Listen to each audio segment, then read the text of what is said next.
Karibu katika sehemu ya pili ya movie yetu. Kama bado hauja subscribe, fanya hivyo ili uwe wa kwanza kupata video mpya inapotoka. Kumbukumbu za mwalimu wake zilijaa kichwani mwake na kumfanya Aang akasirika sana, na mwili wake ukaingia katika hali ya Avatar. Mwanga ulipotokea, Aang alipoteza udhabiti kabisa. Alijawa na hisia kali na kila pumzo yake ilikuwa dhoruba ya hasira iliyoharibu kila kitu. Lakini kwa kelele ya Katara, Aang alianza kurudi kwenye fahamu. Alijaribu kukumbuka mafundisho ya mwalimu wake ili kudhibiti nguvu zake. Mwishowe, alifanikiwa kudhibiti hali hiyo ya Avatar. Aliacha hali hiyo na kupiga magoti chini, akitambua kuwa huu si wakati wa kulia. Alihitaji kuhakikisha kuwa vifo vya watu wake havikuwa vya bure. Sasa Aang angefanya kile walichotaka afanye. Angemalizia mafunzo yake na kutawala mbinu zote ili kuleta usawa duniani. Sehemu ya kwanza Aang aliyotaka kwenda ni kisiwa cha Kyoshi. Kisiwa hicho kiliitwa kwa jina la Avatar aliyepita, Kyoshi, aliyekuwa mpiganaji hodari zaidi duniani. Wazee walisema yeye alikuwa mtaalamu wa kutumia hali ya Avatar. Hapo Aang angeweza kupata habari zote kuhusu Kyoshi. Labda angepata kitu cha kumsaidia kudhibiti nguvu zake. Sokka hakutaka kuendelea na safari. Alitaka kumrudisha Katara kulinda kijiji chao. Lakini Katara alikataa katakata kwa sababu aliamini wana jukumu la kumlinda Avatar. Tangu Aang alipotokea, amejifunza mambo mengi. Alitaka kuendelea na safari ili awe mtawala mzuri wa maji. Wakati Aang akifunga mizigo, aligundua mkoba wa Katara unacheza. Ilitokea kuwa ndani kulikuwa na Lemio anayeruka aliyeiba matunda. Kutokana na wizi huo, Katara aligundua kuwa bibi yake alikuwa amempa kitabu cha siri cha mbinu za kutawala maji. Baada ya Aang kuaga, watoto hao walipanda mgongoni mwa Appa na kuruka kuelekea kisiwa cha Kyoshi. Walipotua, walishambuliwa na wapiganaji wa kike wa kisiwani hapo. Kwa bahati nzuri, sanamu ya Kyoshi ilitoa mwanga kwa Aang. Kwa sababu hiyo, waliwaacha. Pamoja na maelezo yao, kiongozi wa kike hakuamini kuwa Aang ni Avatar. Aang alijua hilo ni gumu kuaminiwa, lakini alitaka tu kujifunza kuwa Avatar. Alitaka tu dunia iwe na amani na furaha tena.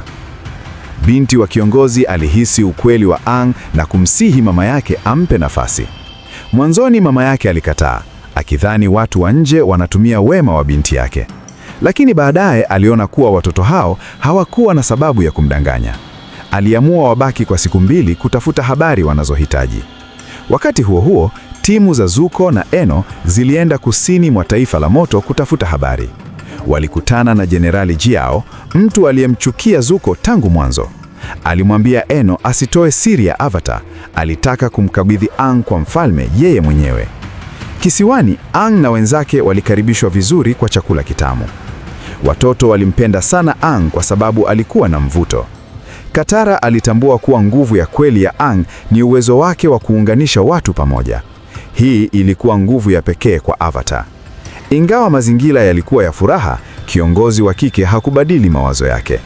Aliamini Aang anaweza kuleta hatari pia. Aliona Aang ni janga kwa kisiwa na anapaswa kuondoka haraka. Aang hakupata kitu chochote ndani ya hekalu cha kumsaidia kudhibiti nguvu zake. Watu walidhani Aang ana bahati kuwa na nguvu bila kufanya mazoezi. Lakini ukweli ni kwamba alifanya mazoezi mengi sana. Aang alipaswa kujifunza kuzuia nguvu zake za kutisha ili asiumize wengine. Aliogopa kuwa asipoweza kujidhibiti, angeweza kuua kila mtu. Katara alimwambia kuwa maavatar wengine bado wako ndani yake. Ili kuwasiliana na Avatar aliyepita, Aang alifanya tafakari, meditation, chini ya sanamu ya Kyoshi. Mwanga ulitokea tena na Aang alikutana na Kyoshi katika akili yake. Wakati huo, Sokka na binti wa kiongozi walianza kupendana. Wote walikuwa wapiganaji wenye jukumu la kulinda vijiji. Walipotaka kubusu, kengele ya hatari ililia. Kyoshi alimsaidia Aang kuelewa kuwa anahitaji kutawala vipengele vyote 4 ili kudhibiti nguvu ya mwisho ya Avatar. Hali ya Avatar ni muunganiko wa maisha yake yote ya nyuma. Wakati huo huo, kiongozi wa kike na Jiao walikabiliana. Jiao potaka kuingia kijijini kumtafuta Aang, kiongozi huyo alipinga. Kyoshi alimtaka Aang akubali kuwa ataumiza baadhi ya watu katika safari yake ya kulinda dunia. Ili kuwa Avatar, lazima awe mpiganaji mkali ambaye hashindwi kamwe. Akishindwa, watu wanaomzunguka watakufa. Wapiganaji wa Kyoshi walikuwa na nguvu, lakini walikuwa wanajilinda tu.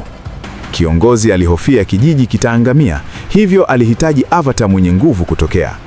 Somo la mwisho la Kyoshi lilikuwa hakuna tumaini bila malipo. Ikiwa Aang ataendelea kuikwepa jukumu lake, atashindwa kuokoa dunia, kisiwa na marafiki zake.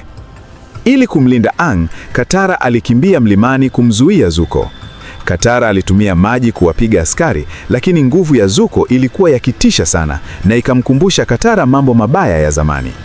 Zuko potaka kumchoma Katara, Kyoshi alitokea na kumshinda Zuko. Kisha Kyoshi alijipeleka mjini ambapo Jiao na wapiganaji walikuwa wanapigana. Kyoshi alitua kwa nguvu kubwa iliyowaangusha askari wake chini. Alitumia nishati yake kuingiza moto na maji ndani ya ardhi na kuwapiga askari. Hii ndiyo nguvu ya Avatar.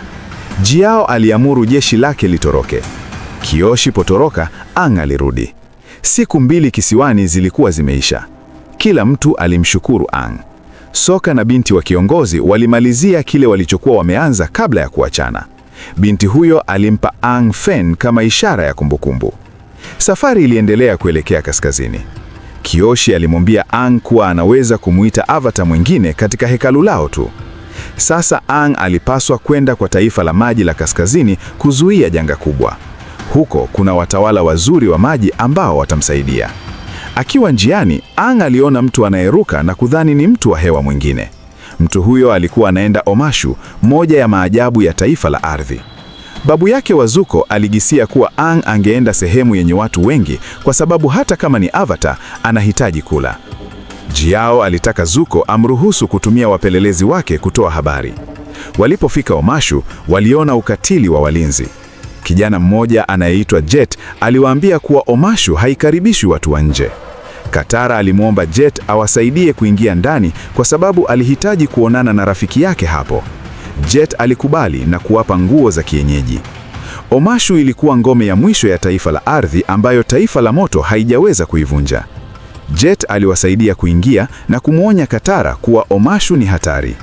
Aang alikimbia kumtafuta rafiki yake mtu wa hewa, lakini alimkuta kijana katika kiti cha mwenendo anayeitwa Teo. Ghafla bomu lililipuka, lakini Aang alidhibiti moto na Katara akauzima. Teo pogundua Aang ni mtu wa hewa, alimpeleka ndani kuzungumza.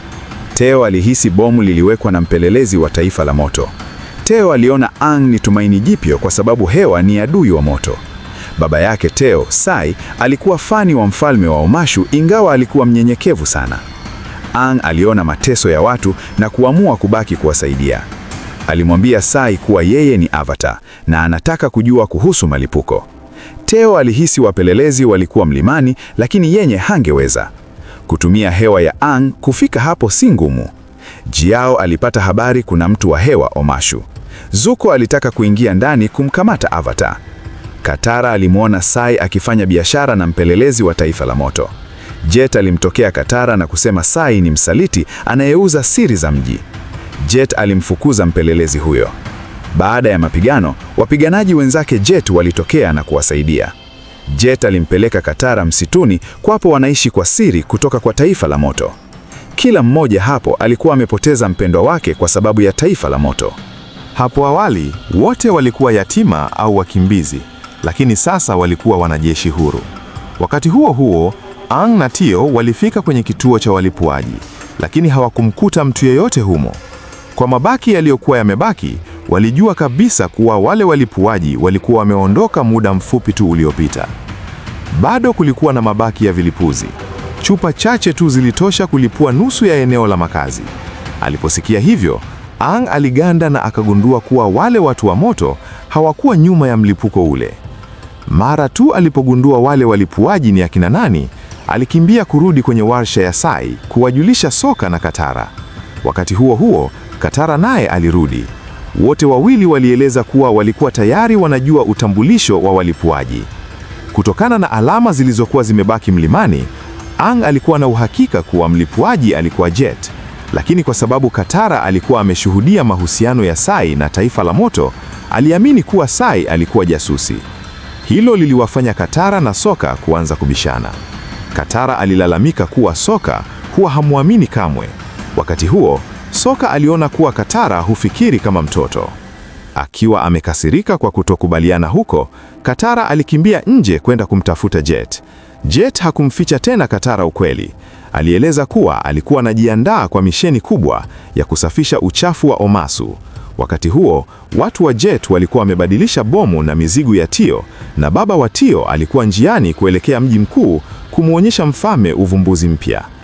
Hiyo ndiyo ilikuwa nafasi ya Jet kumlipua Tio pamoja na mfalme. Jet alijitetea kwa utulivu akisema kuwa ghala alilolipua mwanzo lilikuwa mahali pa kukutana kwa majasusi. Aliona jambo hilo kuwa sahihi kwa sababu alikuwa anamtumia msaliti kuwaua waovu wengine zaidi.